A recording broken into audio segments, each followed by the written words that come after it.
फैसलाबाद, क्या आप हैं तैयार? आ गया है Audionic presents Jong 4G national T20 cup 2019 13 से 24 अक्टूबर इकबाल स्टेडियम फैसलाबाद में 18 मैचेस, 6 टीम्स, सरफराज अहमद, बाबर आजम, इमाद वसीम, शान मसूद, मोहम्मद रिजवान और हारिस सुहेल होंगे आमने सामने। टिकट स्टेडियम बॉक्स ऑफिस पर दस्तयाब हैं।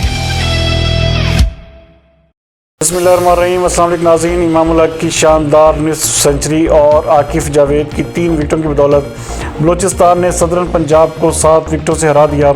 हमारे नुमाइंदा एक्सक्लूसिव स्पोर्ट्स गुलाम दस्तगीर हैदर के मुताबिक इवेंट के 5वें रोज़ इकबाल स्टेडियम फैसलाबाद में खेले गए मैच में बलूचिस्तान ने सदरन पंजाब को 7 विकेटों से शिकस्त दे दी।